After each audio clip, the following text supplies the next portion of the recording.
실당은 수권과 해수의 순환은 이제 수권 그다음에 해수의 순환 두 가지 파트로 나눠져 있는데 우리 잘 알다시피 지구 표면은 70%가 물로 바다로 둘러싸여져 있어. 그래서 막 지구 사진을 우주에서 보게 되면 이제 파란색으로 나타나는 게 그 바다 때문에 그렇지. 그래서 이번 단원에서 이제 지구계 중에서 수권의 분포, 해수의 특징들 그리고 우리나라 주변에 흐르고 있는 해류들에 대해서 한번 알아보도록 하겠습니다. 먼저 수권 봅시다. 수권. 먼저 수권의 구성. 자, 지구 표면의 약 70%는 바다로 이루어져 있어. 우리 지구 표면에는 물이 분포하고 있는 그 영역을 우리는 수권이라고 얘기를 합니다. 지구 표면에 물이 분포하는 영역을 우린 다 수권의 영역이라고 할 거야. 그러니까 쉽게 생각을 하면 대부분 뭐 바다로 이루어져 있으니까 바다도 수권의 영역이 될 거고 우리 눈에 보이지 않는 지하수도 뭐가 될 거야? 수권의 영역이 될 겁니다. 그래서 수권을 구성하는 걸 봤었을 때 크게 짠물하고 안 짠물로 나뉠 수가 있다라는 거지. 그래서 바닷물인 해수, 바다에 짜 써서 짠물, 그 다음에 소금기가 거의 없는 담수, 혹은 어떠한 책에서는 육수라고도 표현을 하기도 해. 그래서 짠물과 짜지 않은 물로 구분을 한다. 해수와 담수, 해수와 육수로 구분을 한다. 그 중에 우리 지구에 존재하는 물 대부분이 다 해수가 될 거야. 보면 해수가 97.47%야. 대부분이야, 대부분. 지구에 존재하는 물은 바닷물이 대부분이다라는 거고, 그 중에 전체 중에 해수가 97.4%, 나머지 담수가 2.53%밖에 안 돼. 그랬을 때 우리가 잘 알고 있는 이런 호수나 하천수 있지, 강이라고 흐르고 있는 거, 아니면 강보다 조금 작은 단위의 물이 흐르고 있는 것들이 차지하는 비율은 0.01%밖에 안 된다라는 겁니다. 그리고 육지의 물 담수 중에서 대부분을 차지하고 있는 게 빙하야. 빙하는 우리가 본 적이 없지. 본 적 있니? 외국 나가서 본 적 있어? 우리 책이나 영상으로만 봤지 본 적이 없을 거라고. 그런데 담수의 대부분을 차지하고 있는 게 뭐다? 빙하가 되겠습니다. 자, 담수 2.53% 중에서 빙하가 차지하는 게 1.76이야. 대부분이 담수 중에 빙하가 차지하고 있고, 그 다음으로 차지하고 있는 것이 지하수야. 지하수. 지하수 같은 경우에 0. 얼마니 여기? 0.76%를 차지하고 있어. 그런데 이 지하수도 비교적 많은 양을 차지하고 있는데, 지하수 본 적 있니? 지하수는 말 그대로 땅 깊은 곳에 존재하기 때문에 평상시에 우리가 접할 기회는 거의 없지. 그렇지만 빙하 다음으로 많은 양을 차지하고 있는 게 지하수가 되겠고, 아까 얘기했던 우리가 손쉽게 볼 수 있는 하천수 같은 강이나 호수나 이런 하천수는 지구상의 물 중에 가장 적은 양을 차지하고 있다. 그렇게 보면 되겠습니다. 실제로 먹을 수 있는 양은 0.01보다도 안 되는 거예요. 빙하도 먹을 수 있지. 빙하도 먹을 수 있고, 지하수도 시골 같은 경우에 지금도 수도가 공급이 안 되는 곳이 많이 있어, 우리나라에. 그런 곳에서는 지하수 퍼서 사용을 해. 선생님 어렸을 때도 지하수 퍼서 생활을 했지. 어렸을 때 시골 살았을 때도 거기까지 수도가 갈 수가 없으니까 지하수 물 끓여가지고 전기로 그 틀면은 자동으로 모터가 끌어올려서 사용을 해. 지금도 그렇게 일부 지역에서 많이 사용을 하고 있고. 됐니? 이 수권의 구성 요거는 잘 기억을 해둬야 돼. 해수가 대부분이고, 그 다음 담수 중에 빙하, 그 다음 지하수, 그 다음으로 호수와 하천수 이 비율. 뭐 정확한 수치를 다 기억하기는 어렵겠지만 그래도 뭐가 제일 많은지 뭐가 제일 적은지 그 정도는 기억을 해둬야 되겠습니다. 자, 해수 봅시다. 해수의 특징. 지구상의 물의 대부분을 차지하고 짠 맛이 난다. 빙하 같은 경우에는 말 그대로 우리가 북극이나 남극에 존재하는 극지방에 존재하는 얼음을 얘기를 하고 일부 그 고산지대에 눈이 천년설 만년설이라고 얘기를 하지. 천년 동안 쌓여서 만년 동안 쌓여서 녹지 않은 그런 얼음 덩어리들을 빙하라고 얘기를 하는데 아까 얘기한 것처럼 담수 중에서 가장 많은 부분을 차지하는 게 빙하가 될 겁니다. 지하수. 자, 지하에 보면 지층이나 암석 사이에 빈틈을 채우고 있으면서 흐르는 물을 우리는 지하수라고 얘기를 한다. 그 다음 호수와 하천수. 요거는 우리 주변에서 손쉽게 볼 수도 있고 아까 얘기를 하지 않았지만 비교적 쉽게 수자원으로 이용을 할 수가 있어. 왜? 노출이 되어 있기 때문에 바로 이용을 할 수 있는 그런 장점이 있는데 요거 지구상의 물 중 매우 적은 양을 차지하고 있다라는 겁니다. 오른쪽에 아주 중요한 내용이 적혀 있습니다. 오른쪽 위에 무슨 내용이 왼쪽 위에 무슨 내용이 적혀 있냐면 이 수건이 어떠한 역할을 하고 있느냐라는 겁니다. 지구 기후를 유지를 한대. 자, 우리 선생님이랑 그 비열 얘기를 배웠었지. 비열. 물은 비열이 굉장히 크지. 그래서 낮과 밤에 해안지대에서 부는 바람이 다르다라고 했지. 그치? 낮에는 해풍이 불어오고 밤에는 육풍이 분다고 얘기를 했지. 그게 왜? 비열 차이 때문에 그렇다라고 했지. 물이 비열이 크다라는 거. 자, 비열이 크다라는 얘기는 온도 변화가 쉽게 일어나지 않는다라는 거야. 그러니까 지구가 일정한 온도를 유지하게끔 해준다라는 겁니다. 그래서 지구 기후를 유지하게 하는 기능이 수건의 역할이 될 거고, 자, 우리 생명체도 보면 사람의 경우 생명체도 대부분 70% 정도가 물이야.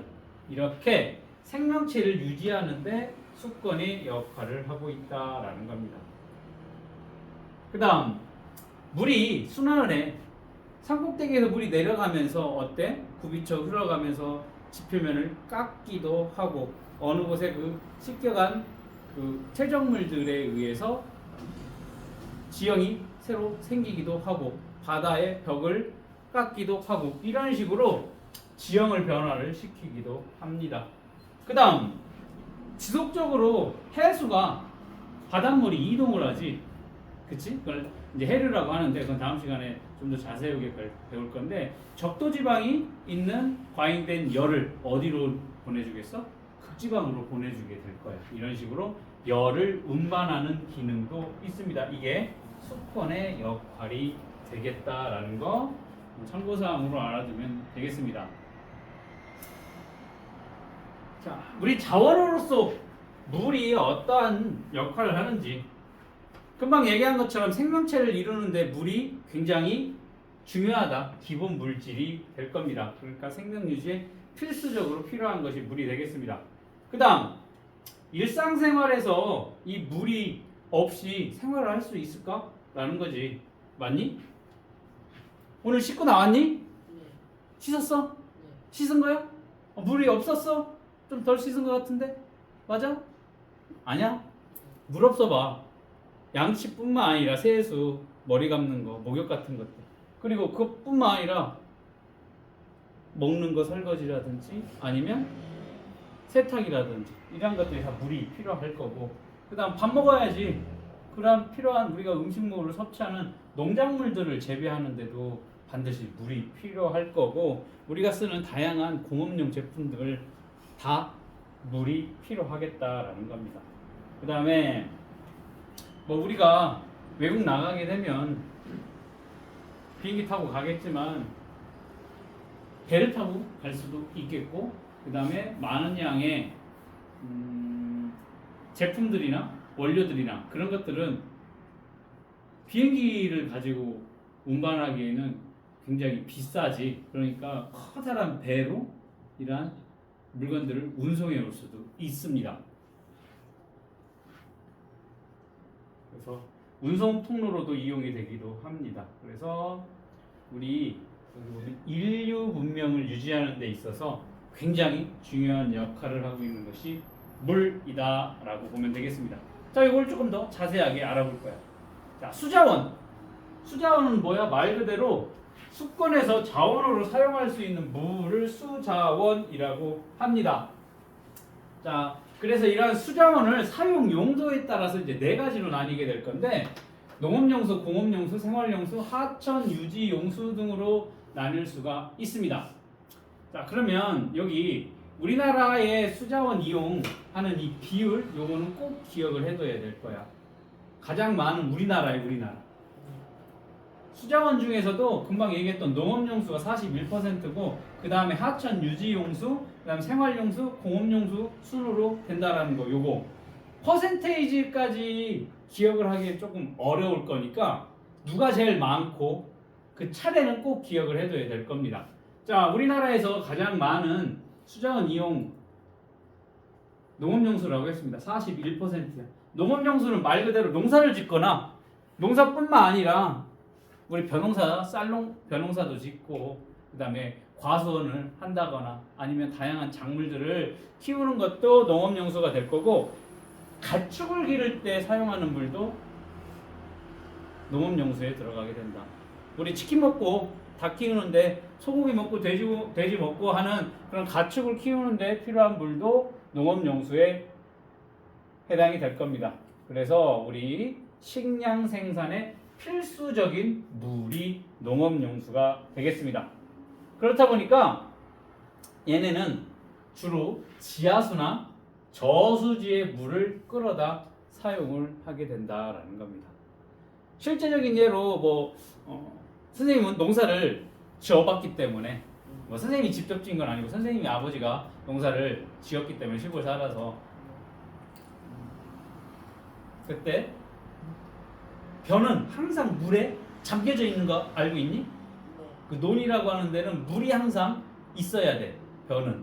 그렇다 보니까 그 막대한 양의 큰 논들에 키우려면 물이 필요하지. 그 물을 어떻게 돼? 일반 수돗물을 사용할 수는 없겠지. 그러니까 지하수를 끌어다가 혹은 이쪽 선생님은 당진이 집이니까 여기 삽교천이라고 있어. 예산에 그 커다란 호수지 그 물 끌어다가 농사를 짓는 데 사용을 했어. 이런 식으로 저수지에 물을 끌어다 혹은 그게 부족하면 지하수의 물을 끌어다가 농사를 짓는 데 사용을 하게 될 거고. 자, 그 다음에 하천 유지 용수가 두 번째야. 33%야. 하천 유지 용수. 자, 이게 이제 잘 안 와닿을 거야. 하천 유지 용수? 즉 하천의 수질을 개선하거나 가뭄 때 하천을 유지하고 하천이 정상적인 기능을 할 수 있도록 하는 데 필요한 물이다. 자, 하천이라는 것은 어느 정도 수위가 있어. 물의 높이가 있어서 항상 물이 이렇게 흘러가야만 제 역할을 하겠지. 그렇게 하천이 제 역할을 할 수 있게끔 필요한 유지를 하는데 필요한 물이 되겠습니다. 쉽게 말하면 댐에 물 가둬놓고 놨다가 가뭄 때는 조금씩 풀고 홍수 때는 조금 풀고 가뭄 때는 막아놓고 막 그런 식으로 사용되는 하천 유지 용수라고 하는 거. 자, 이게 33%로 우리나라에서 두 번째 수자원으로 사용이 되고 있고, 그 다음으로 생활용수가 되겠습니다. 식수를 비롯해서 우리 마시는 물, 그 다음에 빨래를 한다거나 목욕을 한다거나 청소를 한다거나 일상적인 생활하는데 필요한 물과 도시 활동에 필요한 물이 되겠다라는 거. 그냥 어렵지 않지? 그냥 다 이해가 되는 내용이고. 그 다음 이 생활용수가 20% 정도가 될 거고, 그 다음으로 공업용수가 6%입니다. 공업용수 뭐니? 우리 공업 제품을 생산하는데 혹은 시설을 관리하는데 필요한 물을 얘기를 합니다. 그래서 제품을 처리한다거나 냉각을 한다거나 세정을 한다거나 보일러용으로 사용되는 것이 공업용수입니다. 자, 뜻들은 그렇게 어렵지 않으니까 우리나라에서 가장 많이 사용되는 수자원 용도로 뭐가 쓴다? 농업용수가 제일 많고, 그 다음에 하천 유지용수, 그 다음 생활용수, 그 다음 공업용수 순이다라는 것은 반드시 기억을 해둬야 되겠습니다. 자, 인구는 점점 증가를 하고 있어. 그리고 산업도 발달하고, 그 다음에 삶의 질도 향상이 되다 보니까 필요한 물의 양은 점점 많아지고 있다라는 거지. 자, 선생님이 국민학교 다닐 때만 해도 샤워를 매일매일 할 수 있는 그런 문화가 아니었어. 샤워를 매일매일 하지 않아. 그리고 옷도 뭐 속옷이야 뭐 하루, 양말도 하루 뭐 했었지만 일반적인 겉옷들 같은 경우에는 며칠씩 입고 빨았다고. 그렇다 보니까 지금은 색깔 빨래 나눠서 할 거라고. 흰색이랑 색깔 있는 거 나눠서 소량씩 빨래를 한다고. 그렇게 되면 세탁기로 하게 되면 물이 더 많이 사용을 할 수밖에 없을 거고, 식기세척기 돌릴 거고, 그 다음에 샤워 매일 할 거고. 그렇지? 그런 것들 때문에 이러한 삶의 질이 향상이 된다? 그러면 물을 더 많이 사용할 수밖에 없다라는 겁니다. 그런데 사용할 수 있는 물의 양은 정해져 있기 때문에 우리가 주로 사용하는 건 이 하천수나 호수라고 보면 될 거야. 그런데 호수나 하천수는 아까 몇 퍼센트라고 했니? 0.01%밖에 안 된다고. 맞아? 우리 수권에 차지하고 있는 부분이 0.01%야. 쉽게 사용할 수 있는 게 이 하천수나 호수인데 0.01%밖에 안 돼. 그러니까 부족하겠지. 그 부족한 건 어떻게 되니? 지하수를 개발해서 사용을 하게 된다. 우리 수자원으로서 지하수의 가치 한번 봅시다. 지하수의 장점 뭐냐면 땅속 깊은 곳에 이 암석들 지각 사이, 지반 사이에 이제 고여 있는 혹은 흐르는 물이 지하수야. 자, 그러면 지하수는 담수 중에서 제일 많은 게 뭐라고 했니? 빙하라고 했지. 빙하 다음으로 많은 양을 차지하고 있다라는 장점이야. 그러니까 비교적 풍부하다, 많다. 그리고 간단한 정수 과정을 거치면 바로 사용할 수가 있어. 선생님이 그때 보니까 예전에 옥천 쪽에 수원지가 되게 많아. 뭐냐면 공장들, 우리가 마시는 페트병으로 마시는 그 생수들을 가공하는 업체가 굉장히 많더라고. 그렇게 크지도 않아. 조그만 공장 하나 집처럼 지어놓고 지하수 개발해서 끌어올려. 그거를 몇 번에 걸쳐서 필터를 해서 여기 나와 있는 것처럼 정수 과정을 거쳐서 이렇게 내보내는 것들을 많이 봤거든. 그러면 끌어올리는 거 쉽지. 펌프 이용을 해서 전기 이용해서 끌어올리고, 요즘엔 필터링하는 기술들도 굉장히 좋기 때문에 비교적 손쉽게 사용할 수 있는 장점이 있다라는 겁니다. 지하수 같은 경우. 그리고 비 오고 이 위에서 스며들어가서 생기는 게 지하수야. 그러니까 지속적으로 활용할 수 있다라는 장점까지도 생각을 하면 되겠습니다. 그래서 식수, 금방 얘기한 우리 샘물처럼, 마시는 생물처럼 식수로 이용을 하기도 하고 농업용수로 많이 이용을 하고 있습니다. 그리고 냉난방에도 이용을 할 수 있는 장점.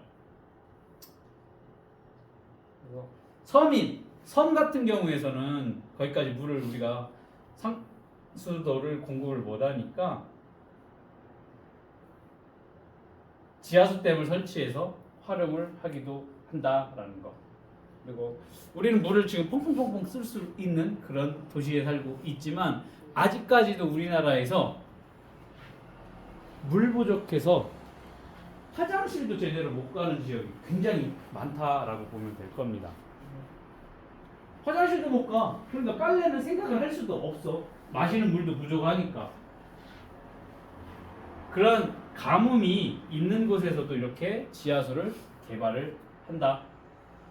그래서 너무 무분별한 개발을 하게 되면 지금 서울 쪽에 난리 났었지. 지난번엔 사망사고도 발생한 싱크홀 봤니? 이런 것들 집안이 침하되는 무분별한 개발로 인해서 그런 현상들이 나타날 수도 있고, 그리고 이게 여기 보면 지속적으로 활용할 수 있다라고 하면 너무 많이 사용을 하면 어떻게 될까? 고갈이 되겠지. 고갈이 될 수도 있어.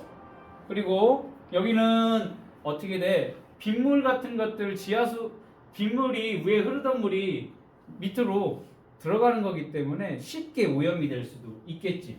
그러니까 오염이 발생하지 않도록 주의를 해야 되겠습니다. 자, 그래서 여기 수자원 확보 방안이 있어. 오염 막기 위해서 폐수 처리 시설을 강화를 해야 돼. 폐수 처리. 공장 같은 곳에서 아니면 농사를 짓는 곳에서 아무렇지도 않게 몰래 폐수를 많이 버려. 그러니까 소 키우는데, 돼지 키우는데, 닭 키우는데 보면 그 오염된 똥물 그런 것들을 몰래 내보내기도 하고 공장에서 몰래 폐수를 방류를 하기도 하지. 그러니까 그런 것들을 막기 위해서 폐수 처리를 강화를 한다거나 아니면 감시를 한다거나 그다음에 오염물 배출을 엄격히 제한을 해야 되겠다. 자, 해수의 담수화와 자, 해수 같은 경우에 97% 이상 우리 수권의 영역에 해수가 많다 보니까 걔네를 어떻게 돼? 해수를 짠물을 안 짠물로 담수로 바꾸는 기술들을 이용을 하면 되겠고 그 다음에 댐 같은 것들을 건설을 하면 되겠지. 왜? 댐을 건설해갖고 물을 모아뒀다가 적절하게 사용을 하면 될 거야. 그런데 뭐 댐이 아무데나 설치를 할 수도 지역적인 그런 요건도 있어야 될 거고 그 다음에 돈이 어마어마하게 들 거고 시간도 많이 걸릴 거니까 그런 것들도 생각을 해야 되긴 해. 그 다음에 빗물을 저장을 해서 어떻게 하면 되냐면 재활용을 하는 그런 경우도 있을 거야. 여기 근처 여기 나성동이 아니라 저쪽에 어디냐?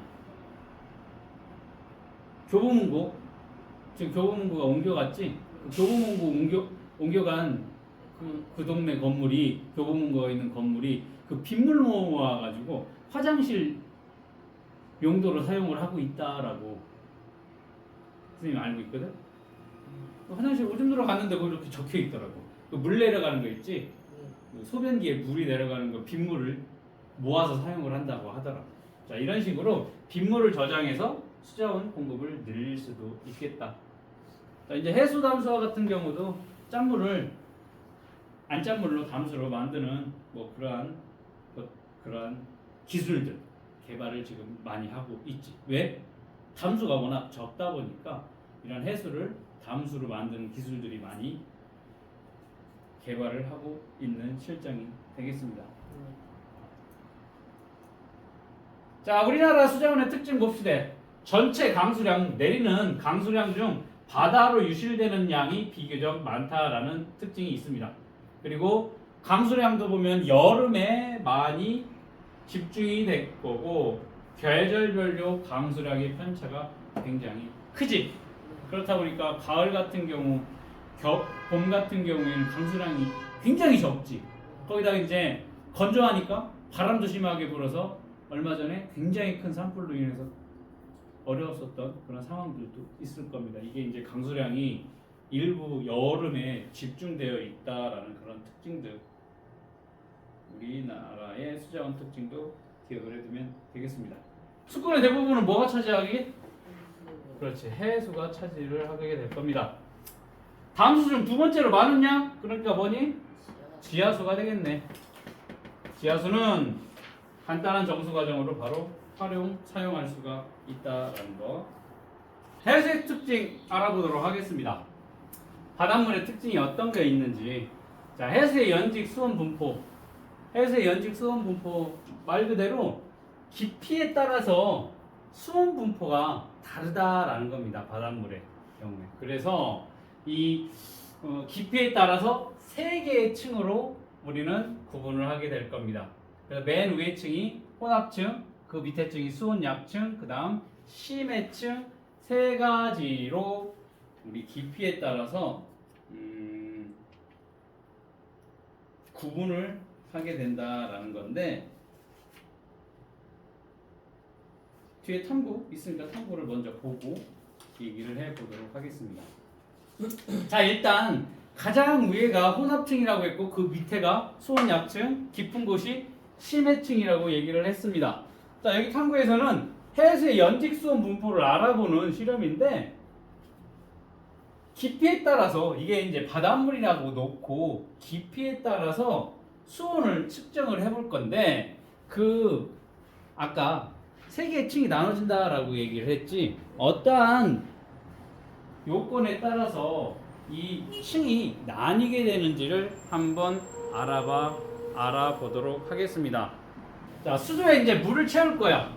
그 다음 온도계 5개를 꽂는데 어때? A, B, C, D 점점 깊어지지. 자, 일정한 깊이 간격으로 온도계 설치를 해놓을 겁니다. 그리고 일단 처음에 온도를 측정을 해서 기록을 할 겁니다. 그러면 뭐 어떠한 처리를 안 했기 때문에 온도가 다 같겠지. 시작은 같을 거야. 그리고 위에다가 가열 장치를 설치를 할 거야. 쉽게 말하면 백열전구 같은 것들.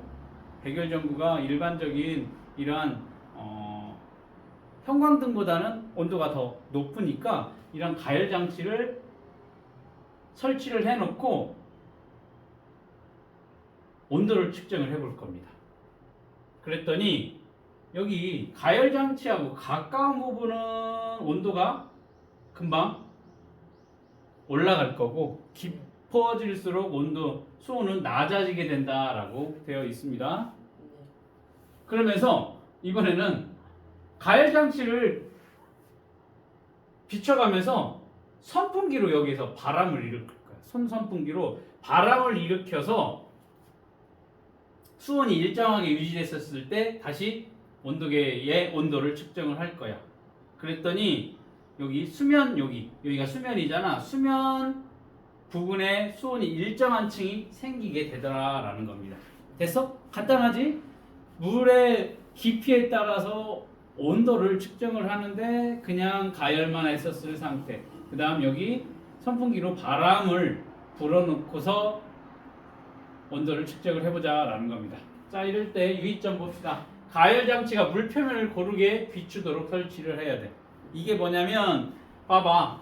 여기 온도계가 다 다른 위치인데 한쪽 방향으로만 이렇게 빛이 비추면 이쪽은 안 되게 온도가 정확하게 전달이 안 되면 비교가 안 될 테니까 전체적으로 고르게 비추게끔 하라라고 되어 있는 거예요.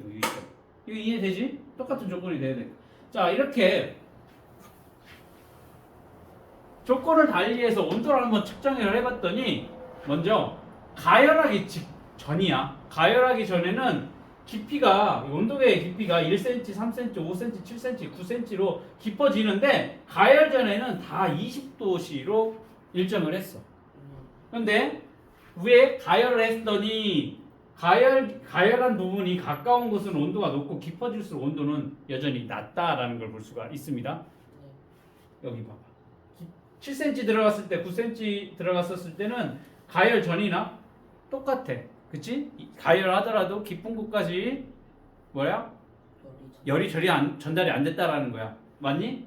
그런데 위에는 20도보다 높다라는 얘기는 어때? 깊어질수록 온도가 조금씩 낮아진다라는 거지. 아니면 위쪽으로 깊이가 낮아질수록 온도가 높아진다. 그렇게 생각을 하면 돼. 그 다음 바람을 일으켰어. 바람을 일으켰더니 여기 이 표면과 가까운 쪽은 24도로 둘 다 같았어.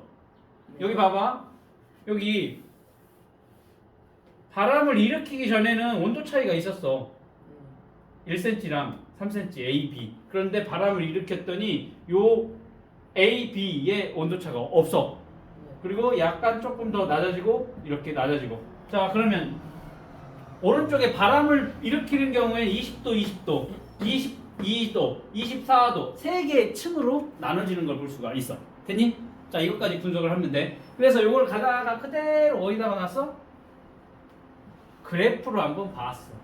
깊이에 따라서 온도가 어떻게 달라지는가 봤더니 가는 다 20도로 일정했고 나 같은 경우에는 가열만 했었을 경우에는 온도가 이렇게 낮아지다가 이렇게 그 다음 다 바람을 일으켰을 땐 이런 식으로 지금 형성이 된다라는 겁니다. 됐어? 이 그래프 보고 이제 결과 해석을 한번 해보고 정리를 해보도록 하겠습니다. 자, 실험에서 전등은 우리 뭐를 생각하냐면 태양을 생각하면 되겠습니다. 그리고 선풍기는 뭐가 되겠어? 바람이야. 자, 전등은 태양, 선풍기는 바람에 해당이 되겠다. 자, 가열을 한 다음에 깊어질수록 온도는 수온이 낮아지는 층 뭐야? 수온 약층이 생기게 된다라는 겁니다. 수온이 낮아지는 층. 여기도 수온이 낮아지는 층이 생기고 깊어질수록 전등 에너지가 적게 조달하기 때문에. 이거 이해되니? 네. 선풍기로 바람을 일으키면 수면 부근의 수온이 일정한 층 여기 있네. 여기 24도로 일정해. 여기로 24도 일정한 층이 생긴다. 이게 이제 혼합층이라고 얘기를 할 거야.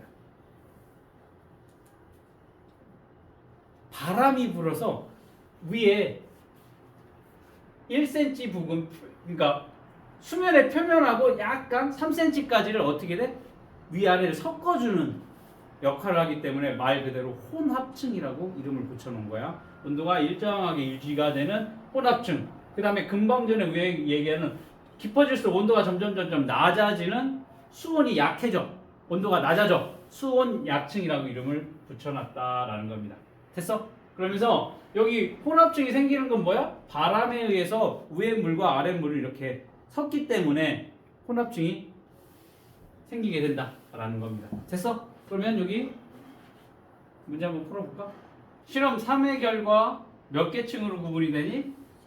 3개의 층으로 구분이 된다. 그래서 맨 위에 혼합층, 그 다음 수온 약층, 이제 심해층으로 3개 층으로 이제 구분을 하는 걸 앞에서 다시 보게 될 건데, 자, 해수면의 연직 수온 분포에 영향을 주는 요인은 태양의 복사 에너지에 의한 가열과 그 다음 뭐니? 바람의 혼합 작용이다라는 거. 자, 이걸 적용을 해서 이번 문제를 풀어보면 일반적으로 저위도나 중위도 지방에서 바람이 강하게 분다. 즉 우리가 저위도라고 하면 그 적도 부분 얘기를 할 거고, 그보다 고위도인 이제 중위도 있지. 중위도 지방에 바람이 더 강하대. 그러면 해수의 연직 수온 분포가 다르게 나타나는데 어떠한 차이가 있을까?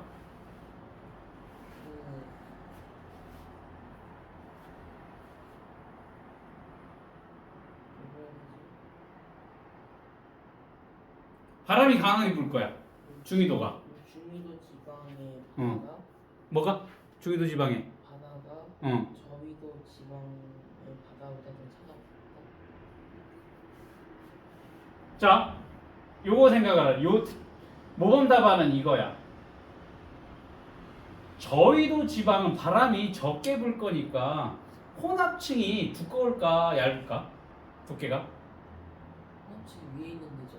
오늘 위에 요거 혼합층 이거의 두께가 두껍.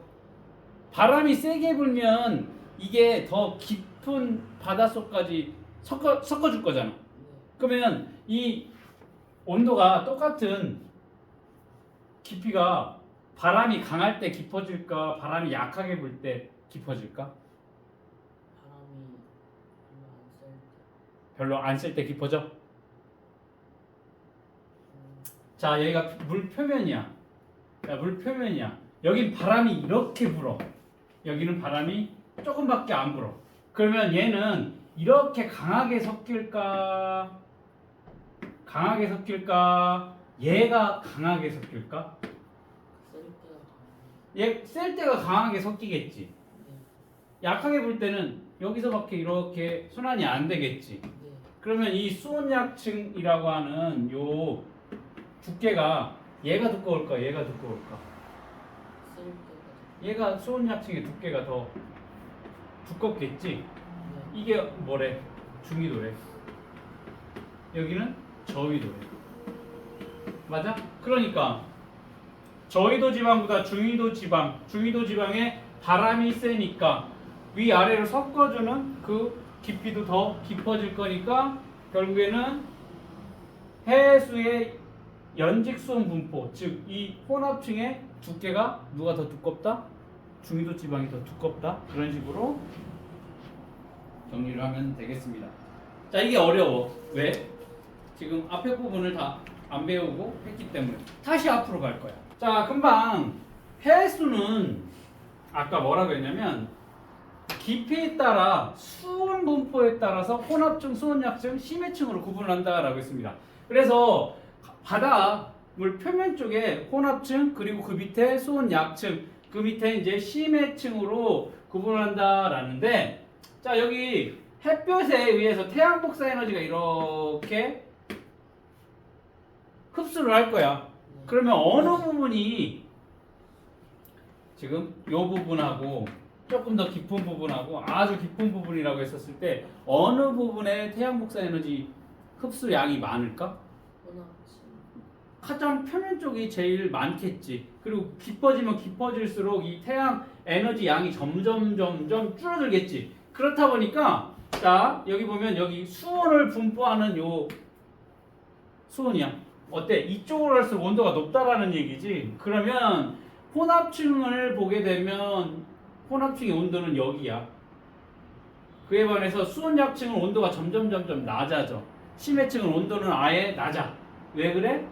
흡수한 태양 복사 에너지 양이 점점 줄어들기 때문에 혼합층은 온도가 높아. 그치? 네.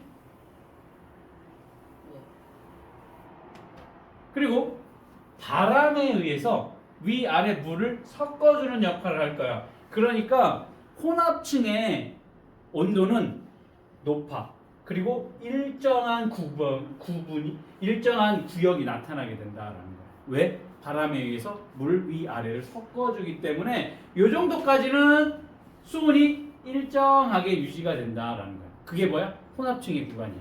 알겠니? 그런데 이렇게 온도가 이렇게 일정하다 다시 이렇게 낮아져. 여기서부터 온도가 낮아지는 구역부터는 이제 수온약층이 아니라 혼합층의 영역이 아니라 이제 수온약층으로 온도가 깊어지면 깊어질수록 온도가 점점 낮아지는 구간을 수온약층이라고 얘기를 할 겁니다. 거기는 바람에 영향을 받지 않아. 그리고 태양 복사 에너지 양이 점점 줄어드니까 깊어질수록 온도는 어떻게 돼? 낮아지게 되는 특징을 나타내게 된다라는 겁니다. 자, 그러면 일단 먼저 혼합층이 일단 수온이 높아. 그리고 온도가 일정하게 유지가 돼. 왜? 바람에 의해서. 그러면 여기 혼합층이라고 하는데 이게 바람이 센 지역은 굉장히 세게 불어. 바람이 막 불어. 그러면 이 혼합층의 두께는 어떻게 된다? 두꺼워진다. 그리고 저위도 지방 같은 경우는 바람이 적게 불어. 그런 지역에서는 이 혼합층의 두께가 어때? 얇다라는 특징 무조건 기억을 해둬야 되는 내용이 되겠습니다. 됐니? 바람이 세게 부는 지역일수록 혼합층의 두께가 두껍게 나타나게 된다. 그 다음 수온약층 봅시다. 자, 혼합층 아래야. 그런데 수심이 깊어질수록 어떠니? 수온이 급격하게 이렇게 낮아지는 층을 우리는 수온약층이라고 얘기를 해. 수온이 약해져. 수온이 약해지는 층이다 라고 해서 수온약층입니다. 자, 그러면 여기는 위에 부분 깊을수록 온도는 낮고 자, 위로 올라갈수록 수심이 얕아질수록 위의 온도는 높아. 그치? 밑에가 찬물이야. 위에가 따뜻한 물이야. 그러니까 밑에가 뜨거워야 위로 올라가고 위에가 차가워야 어떻게 돼? 이렇게 내려가지. 그걸 뭐라고 해요? 대류라고 하잖아. 근데 여기는 밑에가 차갑고 위에는 뜨거우니까 위에 따뜻한 물이 밑으로 안 내려온다고.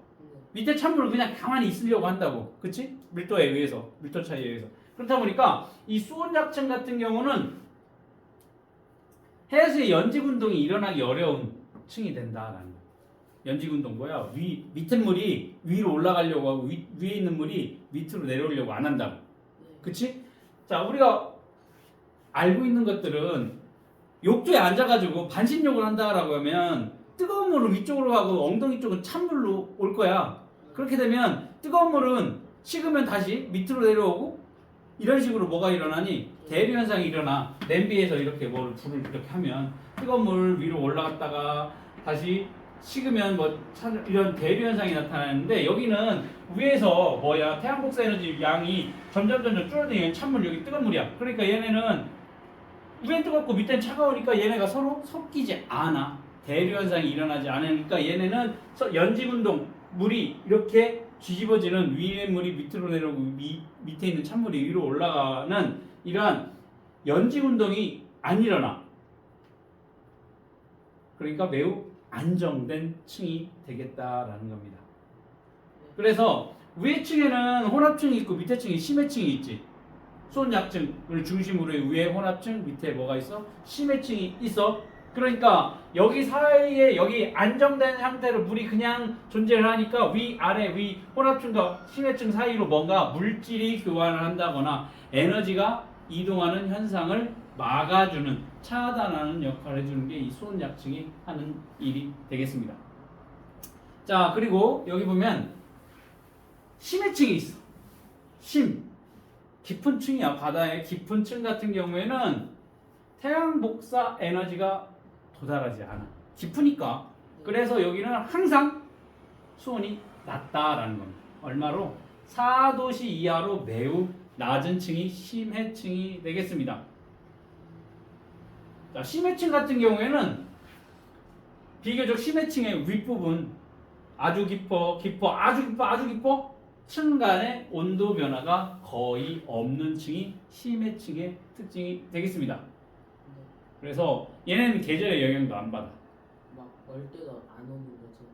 4도씨니까 거기는 뭐 따뜻하겠지. 그러니까 이거 생각하면 돼. 우리가 혼합층의 온도가 지금 이 정도 된다. 예를 들면 혼합층의 온도가 20도씨가 된다라고 생각을 하면 겨울이 되면 어떻게 될까? 온도는 이 혼합층의 온도는 좀 낮아지겠지. 여름 되면 조금 더 높아지겠지. 맞아? 그러면 수온자층도 그거에 영향을 받겠지. 여름 되면 온도가 여기서부터 이렇게 내려갈 거니까 이렇게 심해층이, 수온자층도 오른쪽으로 조금 이동을 하겠지. 겨울 되면 어떻게 되겠어? 차가우니까 혼합층의 온도도 이렇게 낮아지겠지. 그럼 이쪽으로 이동을 하겠지. 그런데 겨울이 되면 여기 똑같아. 여름이 돼서 이렇게 하더라도 똑같아. 심해층은 계절의 영향을 받지 않아. 위도의 영향을 받지도 않아. 네. 위도 얘기 조금 이따 할게. 선생님, 그럼 만약에 겨울에 예를 들어 혼합층이 얼면 혼합층에 있던 생물들은 막 내려오는 거예요? 어떻게? 바닷물이 얼 일은 거의 없는데 일부 너무 추워서 온도가 낮아져서 온다라고 했을 때 얼면 밀도가 커질까 작아질까? 작아진다라고 했어. 얼음은. 그러니까 어디? 위로 뜨지. 위에 이렇게 떠 있다고. 그러면 그 밑으로 도망오면 되겠지. 그렇지? 됐어? 여기 이제 해수의 층별, 해수의 연직 수온 분포가 되겠습니다. 자, 우리나라 주변에 표층 수온 분포 한번 봅시다. 겨울철에는 수온이 낮고 여름철에는 수온이 높아. 중위도 지방이라 이러한 계절에 따라서 수온의 변화가 나타나게 될 거고, 그 다음 황해하고 동해를 봤었을 때 표층 수온 변화가 크게 나타나는 게 여기야. 황해가 더 큰 영향을 받게 된다라는 거야. 왜 그럴까? 자, 우리나라 이렇게 지도 이렇게 보게 되면 여기는 그냥 다 바다잖아. 여기는 뭐 있니? 이렇게 해가지고 중국 육지가 있지. 육지의 영향을 받기 때문에 여기는 온도 변화가 적어. 여기는 온도 변화가 여기에 비해서 더 심해. 여기 황해가. 왜? 여기는 물만 있으니까, 물이 잔뜩 있지. 바다만 있잖아. 바다만. 그러니까 비열이 어때? 커. 비열이 크니까 온도 변화가 크지 않고, 여기는 비열이 큰데 주변에 뭐에 영향을 받아? 비열이 작은 육지의 영향을 받기 때문에 여기는 동해에 비해서 뭐가 더? 온도 변화가 더 크다. 해수의 온도는 육지의 기후에 영향을 받게 된다. 우리나라 12월의 최저 기온은 바다의 영향을 받는 해안 지방이 내륙 지방보다 높게 나타난다. 즉 우리나라 여기 이쪽을 보게 되면 해안 지방이다 보니까 비열에 의해서 해안 지방은 온도가 좀 더 낮고, 그에 반해서 이 내륙 지방은 해안 지방보다 온도가 좀 더 낮게 나타나게 된다. 여기는 온도 변화가 적어, 여기는 온도 변화가 크다라는 특징이 우리나라 주변에 표층 수온 분포가 될 겁니다. 그러면서 이걸 여기에서 딱 끝내면 좋겠는데, 심화 문제가 심화 내용을 알아둬야 돼.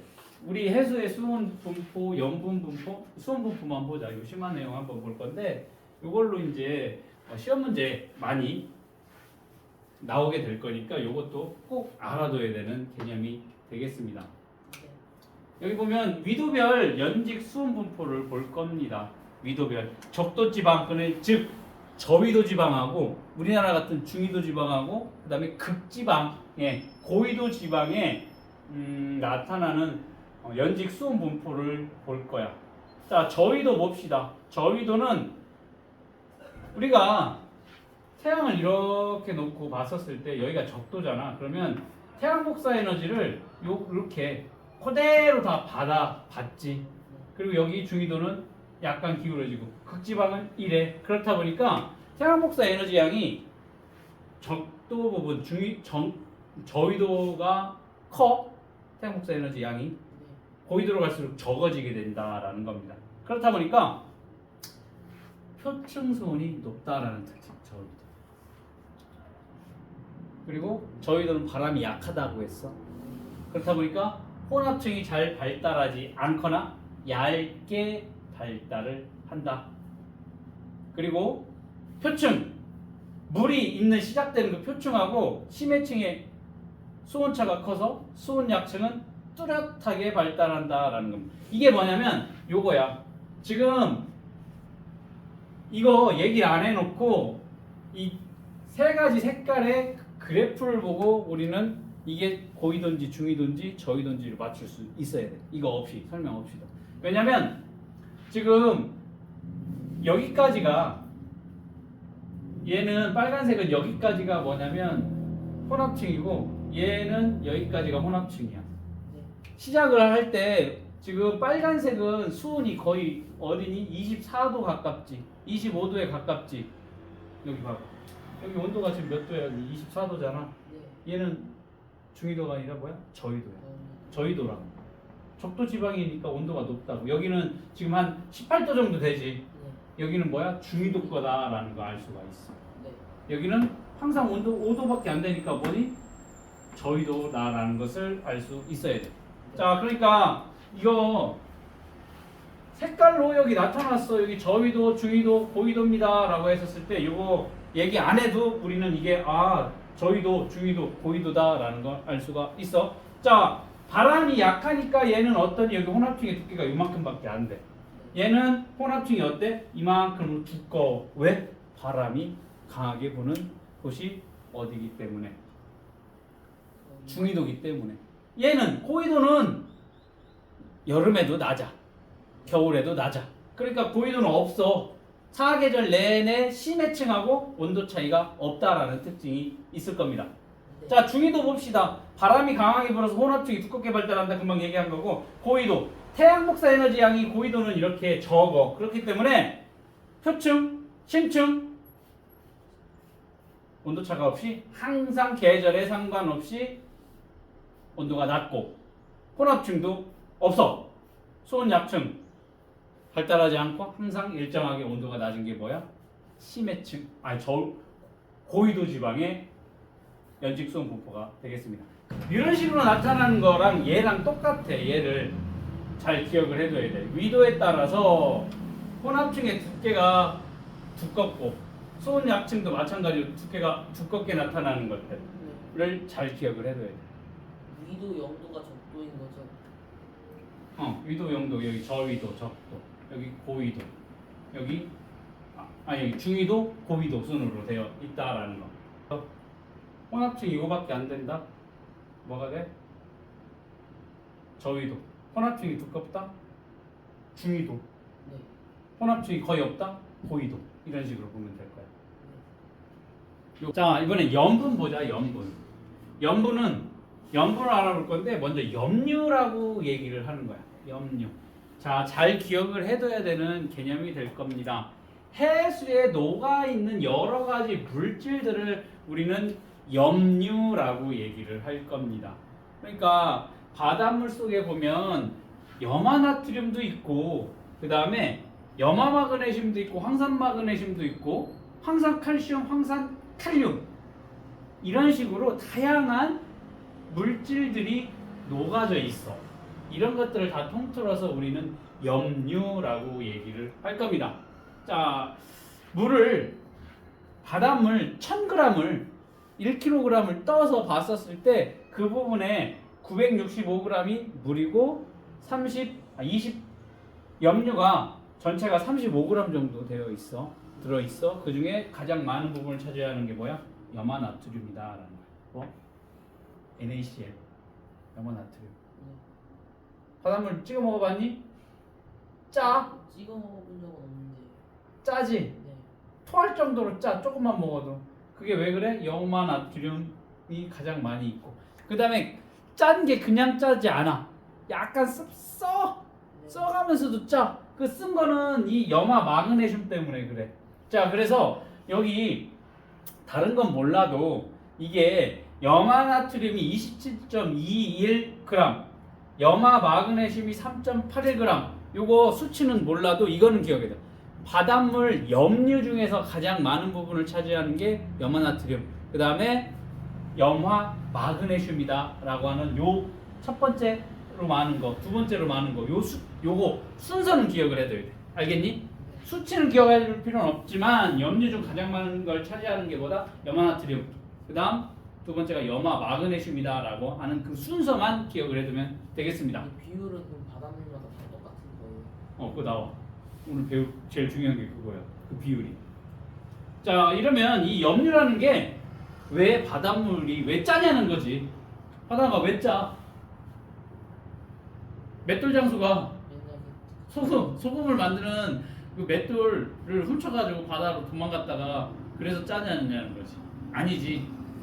자, 우리 지상에 있는 물이 흘러서 들어가게 되지. 그러면 육지로부터 강물로부터 흘러서 녹아서서 흘러가서 그게 쌓여서 혹은 해저 화산 활동에 의해서 공급이 되기 때문에 이러한 염류가 바닷물 속에 녹아져 있다라고 보면 되겠습니다.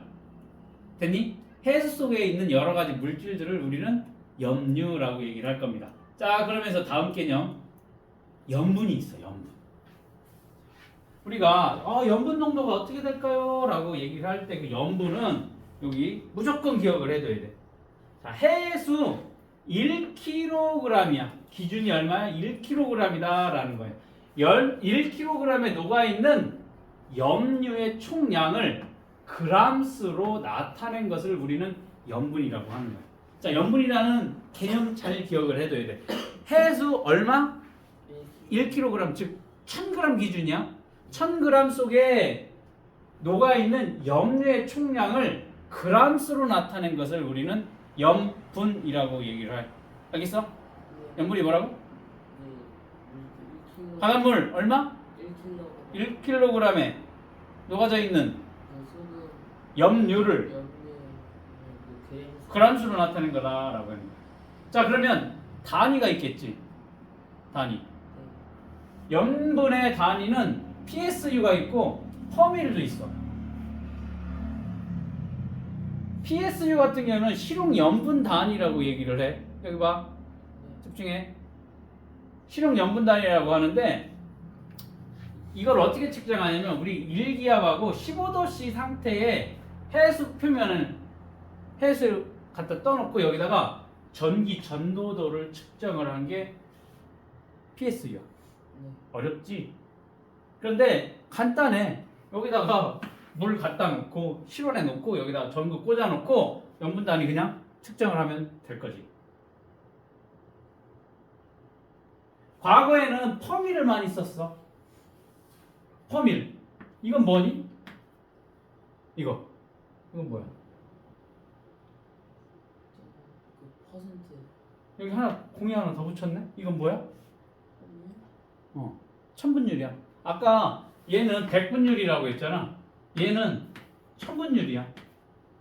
자, 과거에는 이 퍼밀을 사용을 많이 했어. 근데 지금은 PSU를 더 많이 사용을 한다라고 보면 될 건데, 실제적으로 해수를 갖다 떠놓고서 PSU 값을 측정을 한다거나 아니면 퍼밀 값을 측정을 했었을 때 큰 차이가 없어서 거의 같다라고 보면 될 거야. 그냥 같다. 약간의 차이는 있지만 그냥 퍼밀이나 PSU 수치는 같아. 그래서 그냥 같다라고 사용을 하고, 과거에는 퍼밀을 많이 쓰고 지금은 퍼밀보다는 PSU를 더 많이 사용을 한다. 뭐 그 정도까지만 기억을 해두면 될 거야. 자, 쉽게 말하면 이거야. 해수 1kg, 즉 1000g 안에 해수의 염류의 질량, 그 안에 들어있는 염류의 질량 g을 얼마를 곱해준 거야? 퍼센테이지는 100을 곱해주는데 얘는 1000을 곱해준다고. 천분율이라고. 그 곱해준 값이 뭐가 된다? 퍼밀 혹은 PSU가 된다라는 겁니다. 자, 그러니까 예를 들어서 해수 바닷물 1kg, 거기에는 물 965g과 염류가 35g 녹아져 있다라고 했었을 때의 수치는 뭐다? 35 퍼밀 혹은 35 PSU라고 이렇게 얘기를 하는 겁니다. 됐니? 됐어? 어렵지 않지? 얼마? 해수 1kg에 녹아져 있는 염류의 총량을 우리는 염분이라고 하는데 그걸 뭐야? 수치로 나타나게 된 거야. 천분율 퍼밀 혹은 실용 염분 단위 PSU로 나타낸 것이다라는 겁니다. 자, 그러면 우리가 염류가 녹아져 있다라고 했었을 때 이 염분의 변화에 어떠한 요인들이 있느냐? 간단해. 비가 많이 내리느냐, 적게 내리느냐 달라지겠지. 비가 많이 내리면 어떻게 되겠어? 희석이 될 거니까 염류량이 어떻게 되겠어? 낮아지겠지. 그치? 비가 적게 내리면 염류 농도가 높아지겠지. 그치? 그 다음 증발이 활발하게 일어나. 그러면 물이 많이 증발할 거니까 농도가 커지겠지. 적게 증발하는 곳에서는 당연히 물이 적게 증발이 될 거니까 염류 농도는 낮겠고, 뭐 그런 것들이 있을 거고, 담수의 유입량 그리고 해수의 결비, 해비에 영향을 받기 때문에 해역마다 다 다르게 나타난다라는 겁니다. 자, 첫 번째 강수량과 증발량 봅시다. 자, 증발량이 많을수록 염분이 높아진다. 맞아? 강수량이 많을수록 염분이 낮아진다. 즉 증발량에서 강수량을 뺐었을 때 그 값이 크다, 염분 높다. 증발량에서 강수량을 뺀 값이 낮다, 작다, 염분이 낮다. 그렇게 얘기를 할 수가 있습니다. 이건 뭐 이해되지? 강수량과 증발량 차이. 즉 우리나라 같은 경우에는 언제 비가 많이 내리니? 여름에 많이 내리지. 장마철에 몰아서 내리는 경향이 있으니까 여름철엔 강수량이 많고 겨울철엔 강수량이 적어. 그러니까 염분이 언제가 더 높을까? 우리나라 주변에 겨울에 높을까? 여름에 높을까? 여름하고 겨울을 비교했었을 때 염분 농도가 여름이 더 낮겠지. 염분이. 왜? 비가 많이 내리잖아, 여름에. 근데 그만큼 증발도 많이 되잖아. 아니, 강수량으로 봤었어. 강수량으로 보고 봤어. 증발량 얘기를 하지 않았잖아. 그치? 그래서 뭐 복합적으로 봐야 되겠지만 비가 강수량으로 봤었을 때 강수량이 뭐 증발량 뭐 여름에 당연히 햇볕이 더 강하니까 맑은 날이 더 많고 하니까 당연히 증발량이 여기가 더 많겠지만 강수량으로 봤었을 때는 압도적으로 여름에 강수량이 많으니까 어때? 염분 농도가 낮을 거고 겨울에는 염분이 높을 거다라는 겁니다. 네. 자, 그다음 담수의 유입량이야. 담수의 유입량이 뭐야? 강물. 네. 강물이 어디에 더 많이 유입이 되느냐? 우리나라 이렇게 있으면 동해 쪽에 있는 요 동해와 황해를 서로 비교를 했었을 때 어디에 담수의 유입량이 많을까? 황해 왜? 그 지역 그 땅이 좀 더 많이 잡혀 있으니까. 중국에서 내려오는 강물량이 많지. 네. 여기는 동해에서는 요만큼밖에 강물이 안 나가는데 여기서는 중국에서 오는 담수가 많지. 그러니까 어디가 염분이 높겠어? 동해가 더 높겠지. 여기는 물이 담수 유입이 많아지게 되니까. 그렇지? 네.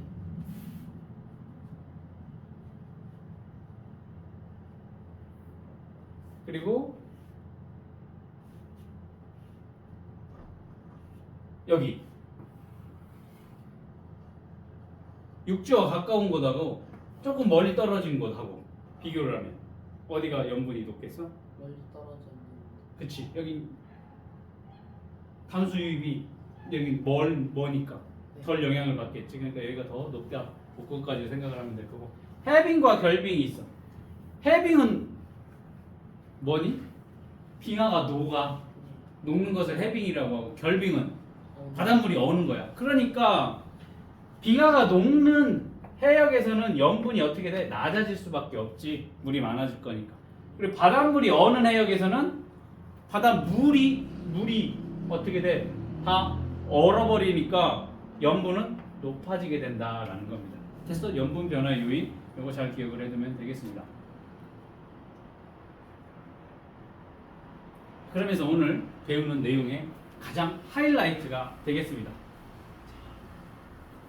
염분비 일정 법칙이야. 염분비 일정 법칙.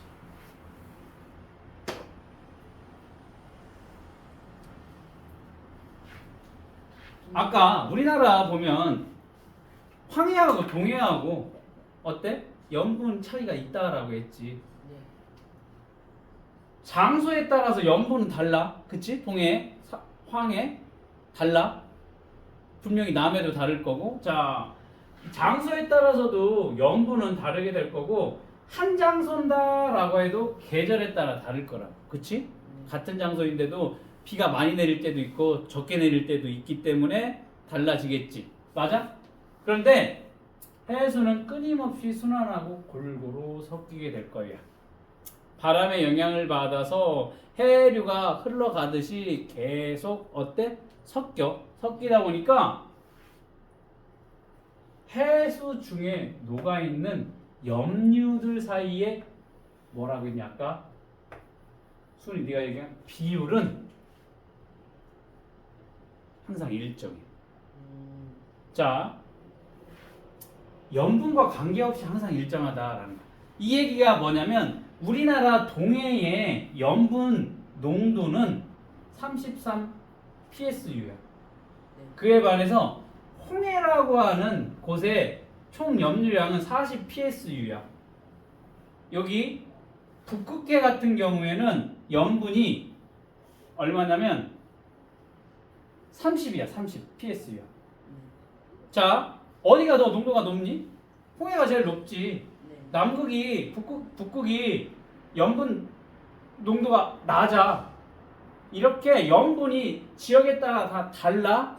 그런데도 여기에 들어있는 염류, 즉 염화 나트륨, 염화 마그네슘 그 비율이 다 일정하다라는 거야. 네. 알겠니? 요거야. 이게 염분비 일정 법칙이 되겠습니다. 즉 이 염분이 작든 염분이 농도가 크든 작든 전체 염류에서 차지하는 염화나트륨 비율은 77.7%, 염화 마그네슘이 차지하는 비율 10.9%, 황산 마그네슘이 차지하는 비율 4.7%, 황산칼슘이 차지하는 비율 3.6, 황산칼륨 2.5, 기타 0.6 다 같다라는 거야. 염분이 다 다르더라도 이 염류의 비율은 어디가 됐든 다 동일하다라는 게 염분비 일정 법칙이 되겠습니다. 자, 오른쪽으로 가서 여기 염분비 일정 법칙 계산하는 요 집중 분석 문제 이거 알아볼 건데 굉장히 간단해. 비례식만 할 줄 알면 요 문제 풀 수가 있어. 그래서 요 문제 푸는 게 반드시 학교에서 나올 거야. 이게 이제 심화 문제가 될 수도 있고 일반적인 문제가 될 수도 있는데 유형은 여러 가지가 나올 수 있는데 대표적으로 요 정도만 풀 줄 알면 학교에서 나오는 문제 다 풀 수 있어. 여기 보면 표는 동해와 북극해 해수 1kg에 녹아있는 염류의 질량을 나타낸 거래. 자, 일단 당연히 여기 염류의 양이 33 psu, 여기 30 psu로 동해와 북극해가 다르지. 염류의 양은 달라. 즉 염분은 맞아? 염분이 달라. 그렇지만 여기에 들어있는 염류의 비율은 같다라는 거지. 네. 자, 그러면 식을 세울 때 어떻게 하면 될까? 그 33대 x는 자, 그런데 지금 뭐 구하라고 했어? 동해에 있는 염화나트륨 비율이라고 했으니까 동해 33대 x는 x는 30대 30대 23.3. 23.3. 자, 이런 식으로 식 세워도 돼. 식은 뭐 여러 가지가 나올 수도 있겠지. 그냥 이렇게 해도 되지. x 대 23.3은 33 대 30 이렇게 세워도 되지. 네. 뭐가 돼도 상관없어. 그럼 계산하면 간단해.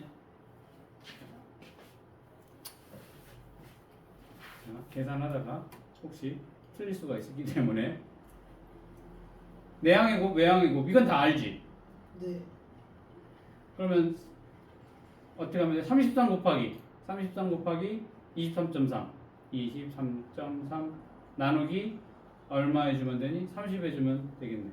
30 해주면 25.63 나오니까 근데 둘째 자리에서 반올림을 해서 25.6이 되겠네. 네. 여기까지는 했어요.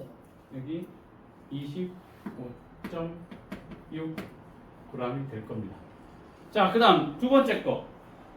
여기 보면 염분이 36 ps인 해수 200g의 염화나트륨이 얼마 들어가 있어? 5.4g 녹아 있대. 네.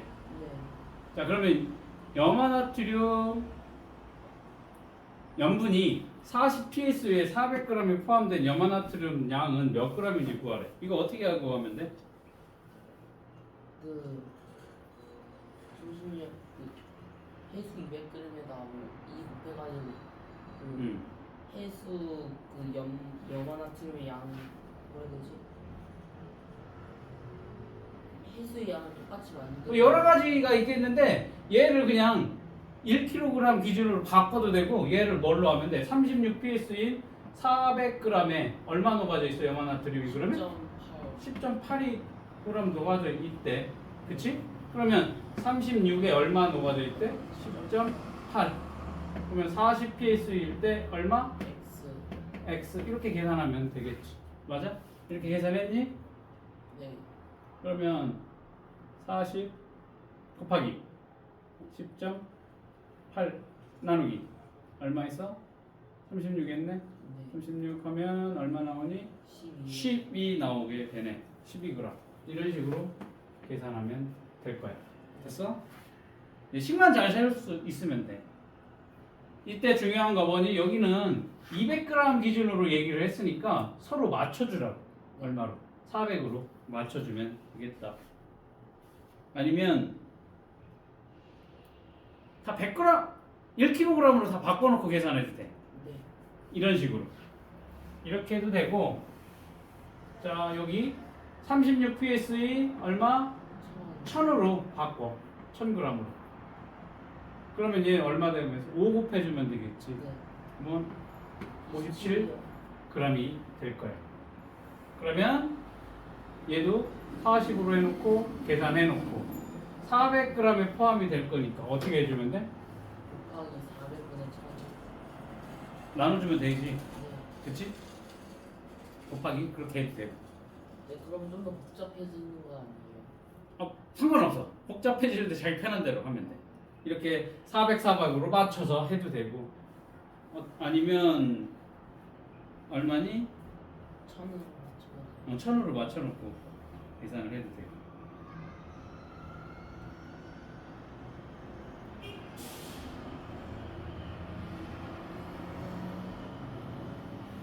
두 번째 거. 이것도 많이 나오는 내용이 될 건데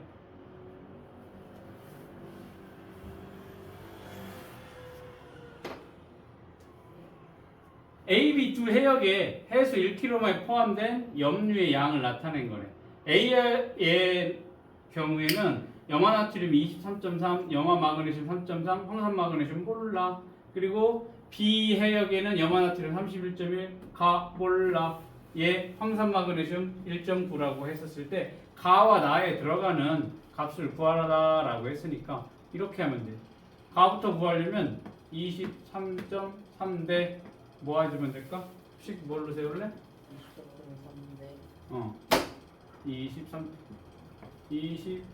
23.3대 31.1은 3.3대 뭐가 되겠어? 가가 되겠지.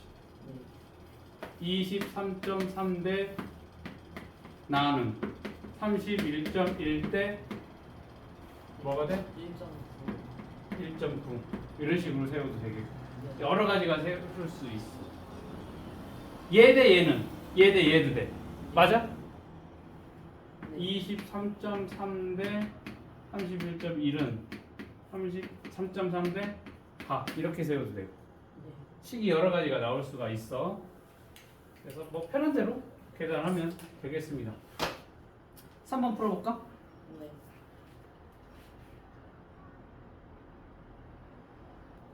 그런 거야.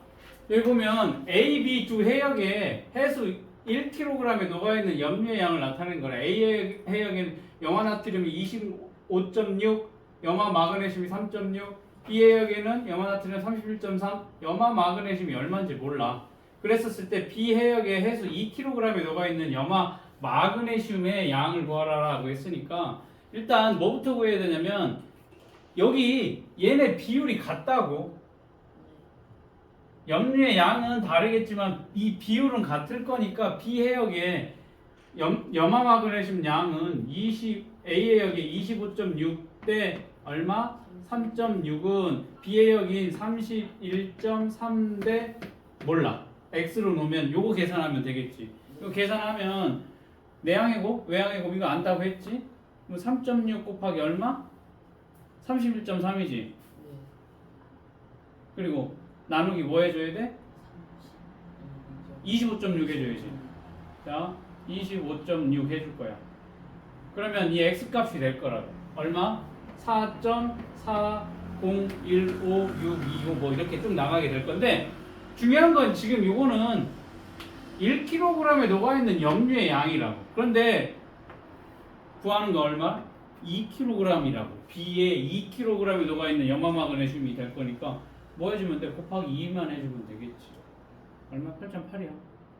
소수 둘째 자리에서 반올림 하라고 했으니까 반올림해도 8.8이 되겠지. 8.8g이 되겠다. 자, 일단은 뭐부터? 1kg에 녹아져 있는 비해역 1kg에 녹아져 있는 염류의 양 구하라고. 얼마? 아까 4.4라고 했으니까. 그래놓고 원하는 건 2kg에 녹아 있는 염화마그네슘 양 구하라고 곱하기 2 해주면 되겠지. 됐어? 어디가 헷갈렸어? 비례식은 여기까지 세운 건 맞아? 네. 그 다음에 대신에 잘못했고요. 그 다음에 저 2kg을 못 봤어요. 자 계산하는 거야. 뭐 계산이니까 틀릴 수 있어. 계산이 틀리는 건 어쩔 수 없지. 네. 자 계산이 틀리는 건 상관없는데 이거 비례식 세울 수 있는 거 첫 번째 그거고 그 다음에 위에 1, 2번 같은 경우는 그냥 1kg이 기준이 됐는데 여기는 뭐니? 2kg에 녹아져 있는 염화 마그네슘의 양을 구하라고 하니까 요거 잘 생각을 해야 될 거고 여기도 4번 같은 경우에 얘도 구할 수가 있어. A 구하려면 어떻게 하면 될까? 26.6 대 1.6 26.6 대 1.6은 A 대 1.7 그렇게 계산하면 돼. B 구하려면 얘 대 이렇게 해도 되고 얘 해도 상관없어. B 구하려면 어떻게 하면 돼? 26.6 대 B는 뭐가 되겠어? 23.3 23.3 대 3.3 이렇게 구해도 돼. 네. C 구하려고 하면 C 구하려면 나와 있는 거 얘 있으니까 이렇게 하면 되겠네. 26.6 대 1.6은 23.3 대 얼마? C. 네. 뭐 이런 식으로 여러 개가 나올 수 있어서 C 이런 식으로 해서 뭐 구하면 돼? 비례식으로 구하면 되겠다. 어렵지 않지? 네.